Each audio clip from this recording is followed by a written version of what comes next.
I have been suffering from autoimmune disorders since 1993.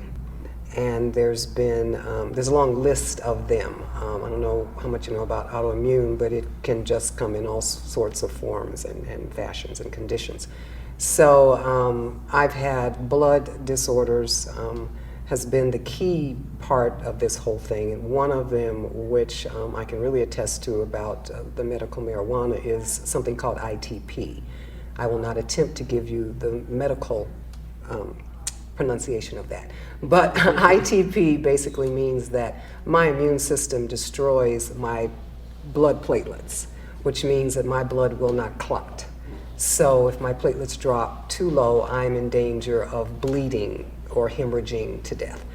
Bleeding out, whether it be in my brain, into my stomach, which I have experienced bleeding into the stomach in '06 was the last time I had a really major problem with that. And so that's part of what's going on. Now it has attacked my gastrointestinal system, so that eating is now a challenge for me. And so I'm really kind of wasting away. I have some of the symptoms of a person who is anorexic. And so my body is really breaking down as we frantically run around and try to find a way to get nutrients into me and nutrition into me. And then there's some other things that's going on: vitiligo, discoloration of the skin, arthritis, rheumatoid arthritis. Autoimmune does a lot of things. I could clip myself, I could brush my hair and scratch my skin and literally bleed to death.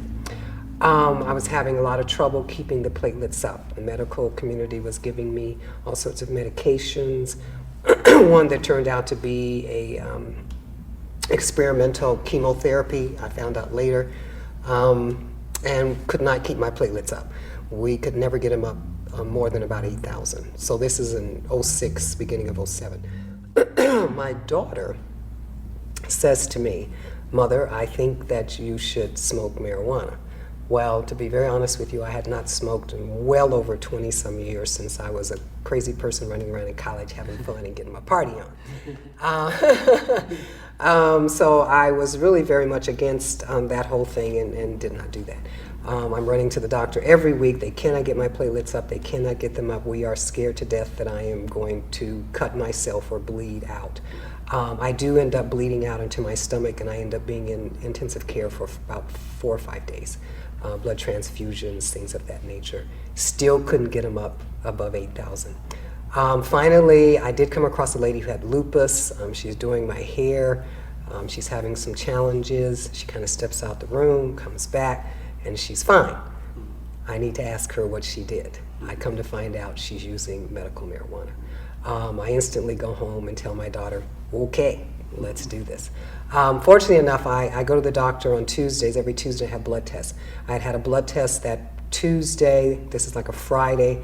I had a blood test that Tuesday. My platelets were at about 5,000, which is, once again, is very dangerous, but they're letting me stay home because I've dealt with this problem before. I smoke. I go get my platelets taken. That following Tuesday, my platelets have gone from 8,000 to 248,000.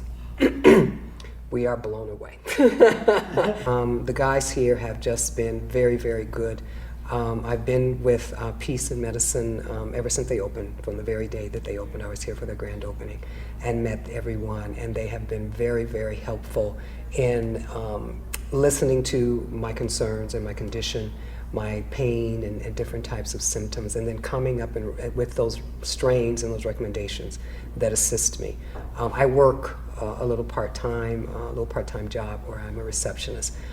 Without the tinctures that I have to keep that pain under control, I do not believe that I'd be able to do my job. I answer the phones.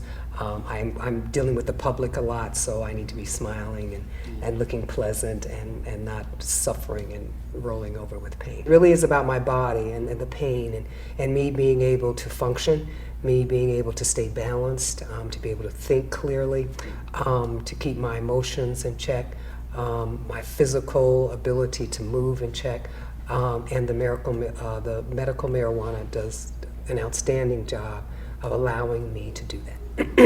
I have been an entrepreneur and a business person for the last 30 years of my life.